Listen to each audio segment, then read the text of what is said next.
बिस्मिल्लाहिर्रहमानिर्रहीम। Coverage story में भलीकार आऊं यहाँ इरफान महबूब। अज एक भेरो ॿीहर अमेरिकी कांग्रेस के 46 मेंबरन सदर जो बाइडन के ख़त लिखो है। इन ख़त में ऐवान नुमाइंदगान में पास कल करारदाद से एक किस्म के अमल दरामद जो मुतालबो किया वियो है। गॾोगॾु पाकिस्तान तहरीक इंसाफ के बानी चेयरमैन ॿिया जेके मुख़्तलिफ़ PTI के अगवान इन वक्त जेलन में कैद आहिनि उन्हनि जी वकालत जे लाइ हंगामी बुनियादनि ते कदम खणण जो पिण मुतालबो किया वियो है। उन सां गॾोगॾु पाकिस्तान तहरीक इंसाफ से रिलेटेड अज एक प्रेस कॉन्फ्रेंस भी थी है।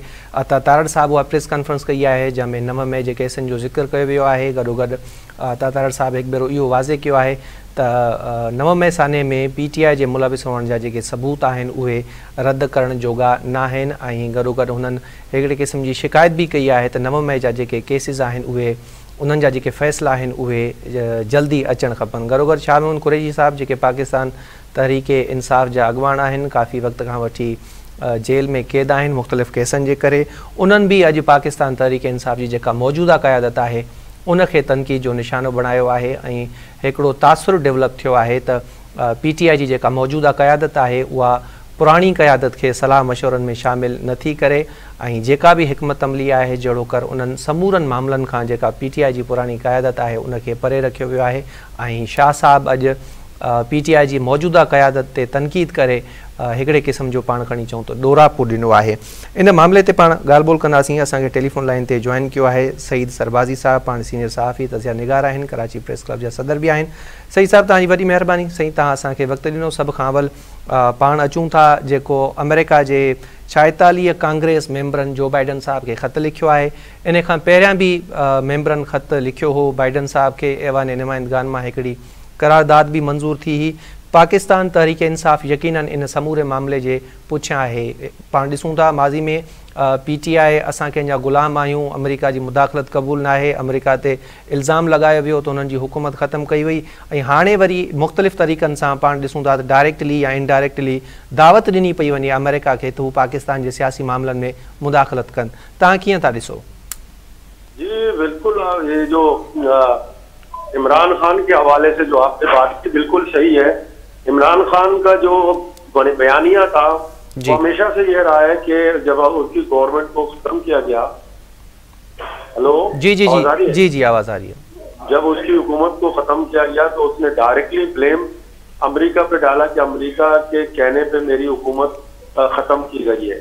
लेकिन ये एक तरह से सबको पता है कि देखिए इस वक्त जो इलेक्शन हुए, इस इलेक्शन के बाद ज्यादातर ये PTI के जो सोशल मीडिया के यूसी हैं या जिस तरह से PTI ने एक नैरेटिव बनाया हुआ है कि ट्रंप जो है वो इमरान खान के साथ है और ट्रंप के आने के बाद और ये जो है मजबूर हो जाएगा कि इमरान खान को रिहा किया जाए। लेकिन इस तरह की जो आप समझ रहे हैं कि US कांग्रेस, इसके जवाब में 150 से ज्यादा पाकिस्तानी मेंबर ऑफ पार्लियामेंट ने भी एक लेटर लिखा है जिसकी मजम्मत की है कि ये डायरेक्टली जो है पाकिस्तान के मामलात में एक इंटरफेरेंस है। जी तो इसी तरह का जो है ना, ये तो पहली मर्तबा के हुआ है कि किसी कांग्रेस ने इस तरह की बड़ी तादाद में एक किसी लीडर के लिए इस तरह की चीजें लिखी हो। इसे तो साफ जाहिर होता है कि ये एक बैरूनी इमरान खान का जो एजेंडा है वो एक बैरूनी एक एजेंडा है और उसकी पीठ पुष्ट बनाई जाहिर है वहाँ के जो लॉबियस्ट है और खासकर जो यहूदी लॉबी है वो उसके पीछे है और इसमें ढकी छुपी बात की मेरे ख्याल में नहीं। सही। अच्छा सर, पहले भी अब इसने कांग्रेस ने खत लिख चुके हैं बाइडन साहब को।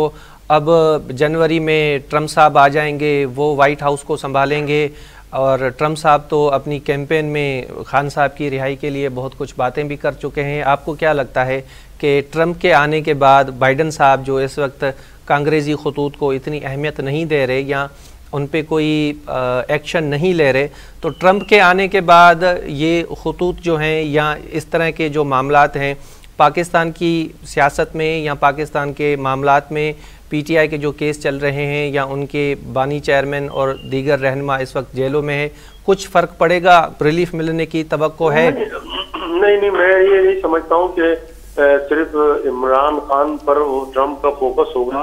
बेसिकली ट्रम्प के साथ जो लोग आए या जो जिनका जिक्र मेरे ख्याल में आज एक आर्टिकल भी, एक खबर भी छपी है डॉन के बैक पेज पे, उस पे जो रिसर्चर्स हैं या जो वहाँ के जो लोग हैं, एक्सपर्ट हैं, उन्होंने तो ये बात की है कि बेसिकली इमरान खान, ये जो ट्रम्प है, वो दो चीजों को पे पाकिस्तान से उसका एक रिश्ता कायम करने की कोशिश करेंगे। एक चाइना है और दूसरा इंडिया है। इमरान खान का तो सिर्फ ये एक कैंपेन चला रहे हैं, प्रोपेगेंडा चला रहे हैं कि इस तरह से कि वो ट्रम्प जो है, ट्रम्प की हुकूमत जो है वो इमरान खान को इस तरह से सपोर्ट करिए। मैं समझता हूँ इस तरह नहीं है। उनका जो फोकस होगा वो पाकिस्तान पे ज्यादा से ज्यादा प्रेशर डालेंगे चाइना की तरफ से, क्योंकि ज्यादातर जो ट्रम्प के साथ जो लोग आए हैं वो एंटी चाइना है और वो इंडिया के साथ उनके अच्छे रवाबित है, लॉन्ग टर्म पार्टनरशिप है। और उसको भी मैं समझता हूँ कि वो उसी सूरत पे देखेंगे कि पाकिस्तान का रवैया या रिलेशन जो है इंडिया के साथ कैसा रहेगा। तो ये दो चीजें, बाकी मैं नहीं समझता हूँ कि ये सीरियस जो है इमरान खान को जो वो सीरियस समझे या इमरान खान के लिए करें। उनका जो मेन मकसद है वो यही होगा कि वो चाहेंगे कि पाकिस्तान जो है वो चाइना के जो रिलेशन है, चाइना के साथ उसका रिलेशन किसी तरह से कमजोर हो जाए और इंडिया के साथ वो एक तरह से उसका एक जो है वो पॉलिसी होनी चाहिए। जैसे कि अभी भी कल यूएस ने एक स्टेटमेंट दिया था स्पोर्ट डिप्लोमेसी का, जो इस वक्त चैंपियन ट्रॉफी के हवाले से, जो आईसीसी के हवाले से इंडिया ने कहा है कि वो शिरकत नहीं करेगा। तो यूएस का एक स्टेटमेंट आया है कि वो स्पोर्ट डिप्लोमेसी पे पाकिस्तान और इंडिया को जो है वो चाहते हैं कि एक दूसरे के साथ उनके ताल्लुकात इस तरह हो, क्योंकि देखिए इंडिया की बहुत बड़ी इन्वेस्टमेंट है, चाइना अमेरिका की बहुत बड़ी इन्वेस्टमेंट है इंडिया में, तो वो नहीं चाहेंगे कि पाकिस्तान और इंडिया के रिलेशन खराब हो और इस सूरत में उसके जो इन्वेस्टमेंट वहां पे है वो खराब हो। तो ये मैं नहीं समझता कि इमरान खान को खास कोई फोकस करेगा ट्रम्प। अच्छा सर, 24 नवंबर की कॉल भी आ चुकी है, फाइनल कॉल पीटीआई की तरफ से, और इसको पूरे मामले को बुशरा बीबी और अलीमा साहिबा एक किस्म की सुपरविजन कर रही हैं। ऐसी सूरत हाल में आज शाह महमूद कुरैशी साहब ने कहा है कि अगर पीटीआई की मौजूदा क़यादत जो कि आज़ाद है, उनको अगर वक्त इजाज़त दे तो वो हमारे पास कोट लखपत जेल में आ जाए, हमसे मशवरा कर लें, 40 साल का एक्सपीरियंस है, अच्छा मशवरा दूंगा। इससे पहले पीटीआई के जो एहतजाज हैं वो नाकाम हो चुके हैं। तो पीटीआई की जो मौजूदा क़यादत है वो अपनी पुरानी क़यादत को क्यों नज़रअंदाज कर रही है? जी बिल्कुल, ये जो आपने बात की है, ये इसमें एक लफ्ज़ का आप इजाफा कर लें, फाइनल कॉल भी की है उन्होंने कहा कि फाइनल कॉल है। जी सर, मैंने तो कहा ये फाइनल कॉल, उन्होंने जो एक टर्मिनोलॉजी इस्तेमाल की है फाइनल कॉल वाली, और मैं नहीं समझता हूँ कि किसी पॉलिटिकल पार्टी को इस तरह की फाइनल कॉल देनी चाहिए कि एक हतमी कॉल जैसे कि उन्होंने कही है। तो इसके पीछे भी मुख्तलिफ लोग मुख्तलिफ बातें कर रहे हैं कि वो ये चाह रहे हैं कि शायद इमरान खान साहब खुद भी चाह रहे हैं कि वो किसी तरह से, अभी जैसे कि गार्जियन की एक रिपोर्ट एक दो दिन आज छपी है जी, कल आई है, कल छपी है, उसमें ये बात वाज़ेह है कि इमरान खान डील करना चाहता है लेकिन एस्टेब्लिशमेंट उसके साथ डील करने को तैयार नहीं है। तो ज्यादातर जो पॉलिटिकल एनालिस्ट हैं जो इस्लामाबाद में बैठे हुए हैं और बहुत सीनियर लोग हैं, उनसे मेरी बात हुई है, वो ये कह रहे हैं कि एक प्रोपोजल तो ये भी है कि वो शायद जो है जलावतन हो जाए या जो है मुल्क से बाहर चले जाए। तो इस तरह की जो चीजें हैं वो शायद वो उनका जो फाइनल कॉल का है, मैं समझता हूँ कि वो उस तरफ जो है जाने का इशारा है। अच्छा सर, ये फाइनल कॉल जो है इसका मकसद तो यकीनन एक ही है कि किसी ना किसी तरीके से डील की जाए, क्योंकि एहतजाजी और धरनों के वसीले तो किसी कैदी को रिहाई मिलने से रही। तो आपको लगता है पीटीआई मुसलसल जो एहतजाज कर रही है, नाकामी का सिलसिला है, 24 नवंबर का जो एहतजाज है कितनी कामयाब होगी? एहतजाज की बात नहीं कर रहा मैं, डील कराने में कितनी कामयाब हो जाएगी?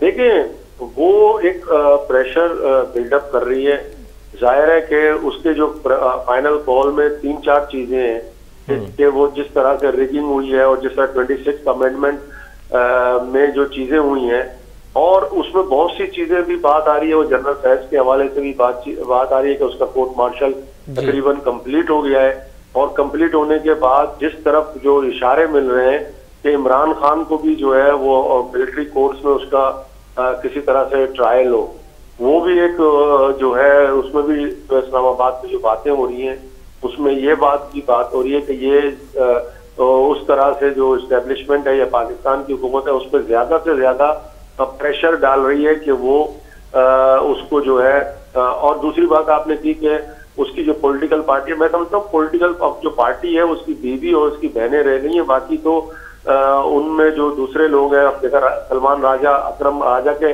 हवाले से भी बात आई कि उसको वो बनना नहीं चाहिए था, होता लेना नहीं चाहिए था। तो मैं समझता हूँ कि पाकिस्तान पीपल्स जो इन तहरीक इंसाफ है जी, वो इस तरह की जो है वो इस तरह की तहरीक चलाने की पोजीशन में नहीं है। अच्छा सर, माजी में मियां नवाज शरीफ के साथ जो कुछ हुआ, वो जेल में गए, 90s की बात करें हम या फिर अभी 2018 में जो सूरत हाल बनी, जब तक वो जेल में थे पीटीआई गवर्नमेंट के लिए सरदर्द बने रहे, लेकिन फिर हमने देखा मेडिकल रिपोर्ट्स की बुनियाद पे वो बाहर चले गए, लंबी खामोशी अख्तियार की और फिर इनके मामला सेटल हुए और वापस आ गए। अगर ये डील पीटीआई की नहीं होती, हम फर्ज कर लेते हैं, फिर ये जो खींचातानी वाला माहौल है ये तो बरकरार रहेगा, इसका एंड कैसे होगा, वाइंड अप कैसे होंगी ये चीजें? देखिए इसकी वाइंड अप तो ये है कि देखें इस मुल्क में तहरीकें जो है मुख्तलिफ पॉलिटिकल पार्टीज मिल के चलाती थी। अब आप मुझे बताएं कि पीटीआई का जो असर है वो किस सूबे में है, और पंजाब में भी उसका एक असर था, लेकिन हमें जो तहरीकों में जो मुजाहरे उनके हुए उस तरह की कुव्वत तो वो नजर नहीं आए। खासकर वो ज्यादातर क्राउड जो था वो केपीके से लाए। पंजाब के अंदर जो पंजाब में जो उसकी पार्टी है जो बिलीव करती है कि उन्होंने टफ टाइम दिया नून लीग को, लेकिन वहां पर लोग इतनी बड़ी तादाद में लोग निकल के आए। सिंध में तो बिल्कुल ही नहीं है, बलूचिस्तान की सूरत हाल तो आपके सामने है।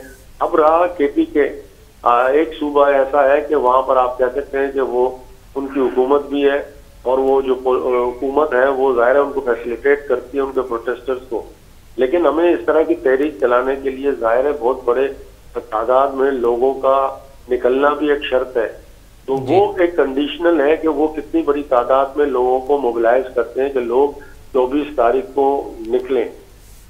सही। अच्छा सर, आज अता तारड़ साहब ने भी प्रेस कॉन्फ्रेंस की है और 9 मई केसेस का हवाला दिया है, वीडियोस भी दिखाई और कहा कि पीटीआई के जो बानी चेयरमैन है वो मास्टरमाइंड है, पीटीआई के दीगर जो रहनुमा हैं वो उसमें मुलविस हैं, लेकिन साथ ही साथ उन्होंने ये भी कहा कि 9 मई के जो केसेस हैं उनका फ़ैसला जल्दी आ जाना चाहिए। 2.25 साल हो गए हैं तकरीबन 9 मई को, तो अभी तक क्यों इनके जो फैसले हैं वो नहीं आ पा रहे हैं? कुछ केसेस हैं जिनमें रिहाई हो चुकी है, लेकिन अभी जो मेन केसेस हैं उनके फैसले अभी तक नहीं हो पा रहे। हालांकि ये जो मामला है ये ना सिर्फ हुकूमत पर रियासत की भी जो है वो तरजीह रहा है। देखिए मसला ये है कि पाकिस्तान के अंदर जो जुडिशरी है वो हमने देखा होगा। आप अगर आसिफ अली जरदारी साहब की बात करें, देखें उन्होंने कितने अरसा जेल काटा, उनके फैसले हुए क्या? नून लीग के साथ भी इसी तरह हुआ है और इस तरह जो है पीटीआई के साथ भी उसी तरह के जुडिशियल केसेस हैं जो मैं समझता हूँ कि वो चलते रहते हैं और उनका जो है मंतकी अंजाम जो है वो किसी के भी पाकिस्तान की पूरी तारीख आप देखें वो उस तरह से किसी के भी फैसले नहीं आए हैं। यहाँ सुप्रीम कोर्ट पे भी हमले हुए हैं, यहाँ पर बहुत सी चीजें हुई हैं, लेकिन किसी के भी जो जुडिशरी है वो फेल हुई है कि वहाँ पर जो प्रॉम्प्ट जो है, हालांकि ये कह रहे हैं कि सबूत भी हैं और सारी चीजें, बल्कि सबूत क्या है कि इन्होंने इंस्टीट्यूशन पे हमला तो किया है, लेकिन इसके जो मुझे नहीं लगता है कि उतनी प्रॉम्प्ट जो है फैसले अभी आएंगे। इसमें बहुत टाइम लगेगा, बल्कि सही सालों में लगेगा। ठीक है, सही साहब, बहुत शुक्रिया, आपने हमें वक्त दिया। इतनी नाज़रीन पाण कवरेज स्टोरी में नंढो ब्रेक वठंदासीं, ब्रेक खां पोइ ॿीहर तव्हांजी ख़िदमत में हाज़िर थियूं था। Stay with us.